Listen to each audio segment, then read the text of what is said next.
Even now, over 8 centuries after his death, the name Saladin echoes through the annals of history, resonating with a timeless legacy. He is remembered not just in the lands he ruled, but across the world, his influence stretching far beyond the borders of his empire. To many, he embodies the ideal of a warrior king brave in battle, yet known for his chivalry and wisdom, a figure who balanced might with compassion.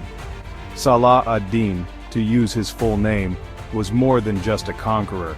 He was a visionary leader. He was a unifier, a scholar, and a man of deep faith who left an indelible mark on history, shaping the course of civilizations.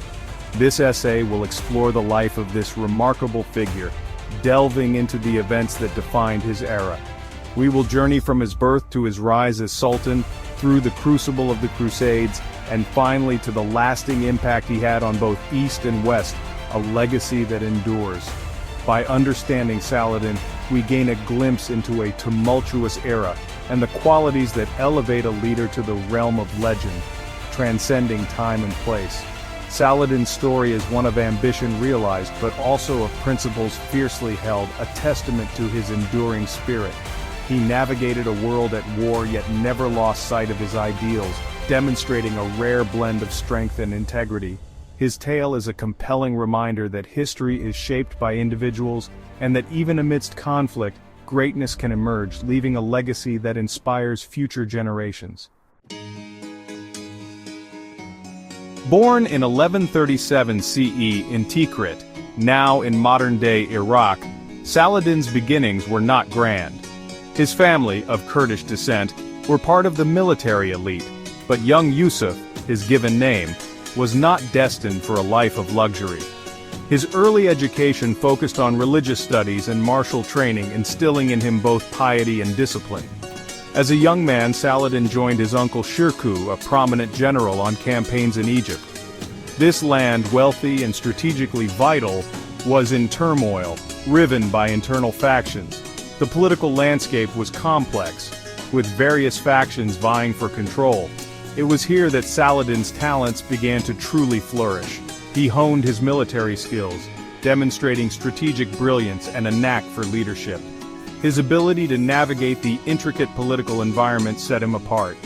When Shirkuh died in 1169, Saladin, then in his early 30s, was named Vizier of Egypt. This appointment marked a significant turning point in his career.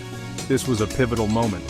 He quickly consolidated power, ending the Fatimid dynasty and declaring allegiance to the Abbasid Caliph in Baghdad. This move not only solidified his power, but also aligned him with a larger Islamic authority. Thus began Saladin's reign, not as just a powerful general, but as the Sultan of Egypt.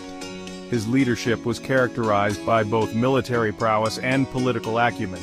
He now had a power base, and the ambition to unify the Muslim world against a common enemy, the Crusader states. This vision would drive much of his future endeavors and campaigns. The Crusader states, established in the Holy Land following the First Crusade, were a constant thorn in the side of the Muslim world. Saladin saw their presence as an affront and dedicated himself to their removal. He spent years unifying Muslim factions, from Syria to Mosul, forging alliances and building a formidable army. In 1187, Saladin's forces clashed with the Crusader army led by Guy of Lusignan at the Battle of Hattin near Tiberias. This battle, a decisive victory for Saladin, became legendary. He strategically deprived the Crusaders of water, their thirst in the scorching heat weakening their resolve. The Crusader army was routed, their king captured. Saladin's reputation as a brilliant military strategist was cemented. Hattin was not just a military victory, but a turning point in the Crusades. It broke the back of the Crusader states, paving the way for Saladin's next conquest, Jerusalem. The capture of Jerusalem in 1187 CE was Saladin's most significant triumph. The city, sacred to Jews, Christians, and Muslims alike, had been under Crusader rule for nearly a century. Saladin besieged the city, but unlike the brutal conquest by the Crusaders in 1099, he offered terms. He allowed the Christian inhabitants to leave safely in exchange for a ransom.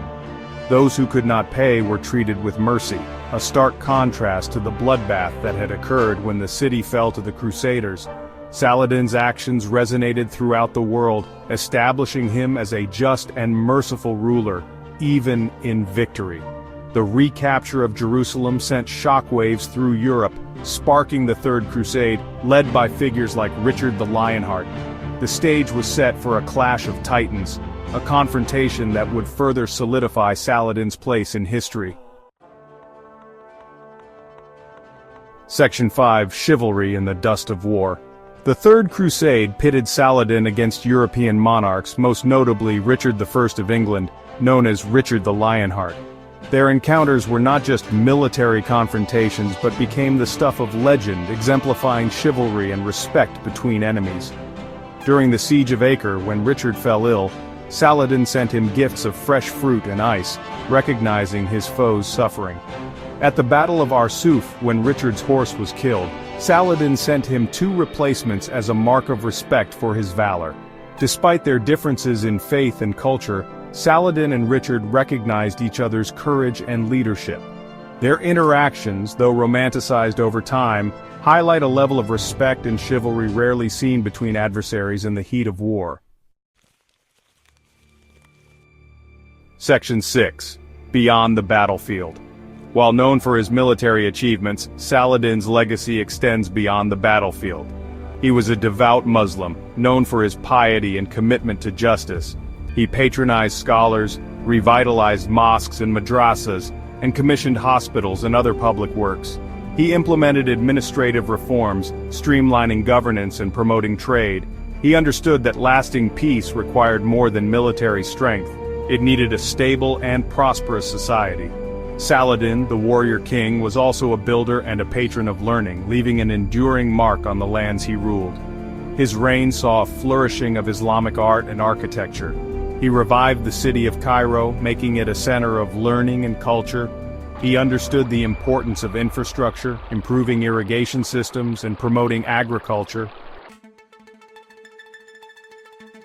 Section 7: A legacy forged in stone and story. Saladin died in 1193 at the age of 55. He left behind a legacy that transcended borders and religions.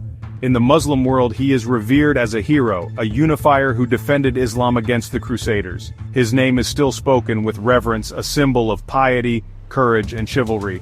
His tomb in Damascus, a place of pilgrimage for many, stands as a testament to his enduring legacy. He is remembered not just for his military victories but for his justice, mercy, and respect for his enemies, qualities that resonated even with his adversaries. Saladin's story, however, is not confined to the East. His reputation in the West, though initially that of a formidable enemy, evolved over time. He became a figure of respect, even admiration, his chivalry and military prowess celebrated in literature and art. Section 8: Saladin and the World, an enduring image. The image of Saladin, the noble warrior, resonated in Europe long after his death. His legacy was not confined to the Middle East but spread across continents. He appeared in Dante's Inferno, not among the damned but in limbo, alongside other virtuous non-Christians. This placement highlighted his esteemed status, even in the eyes of his adversaries. He became a figure of romance in medieval literature. His chivalry and leadership qualities admired even by those who had once considered him an enemy. Stories of his bravery and honor were told and retold, cementing his place in the annals of history. In the modern era, Saladin continues to be a potent symbol. His image is not just a relic of the past but a living emblem of valor and justice. His name is invoked in political speeches, his image used on flags and emblems. Leaders and movements draw inspiration from his legacy, using his story to rally support and convey messages of unity and strength. He represents different things to different people, but his core attributes, courage, leadership, generosity, continue to resonate. These qualities make him a timeless figure, transcending cultural and temporal boundaries. His story reminds us that history is not black and white. It is filled with complex characters who defy simple categorization. He was a product of his time, a leader who fought fiercely for his beliefs. His military campaigns were marked by both strategic brilliance and a deep sense of duty. Yet, he also embodied qualities that transcended the battlefield, qualities that continue to inspire centuries later. His legacy is a testament to the enduring power of character and conviction. Section 9. Conclusion: the measure of a man. Saladin's life was short, but his impact immeasurable. He rose from humble beginnings to become a sultan, a warrior, and a symbol of hope for the Muslim world. He was a complex figure, a man of war who valued peace, a devout Muslim who treated his enemies with respect. His story reminds us that true leadership lies not just in military might, but in justice, compassion, and the pursuit of what is right. Saladin's legacy is a testament to the enduring power of these virtues and how one man, guided by his principles, can leave an indelible mark on the world.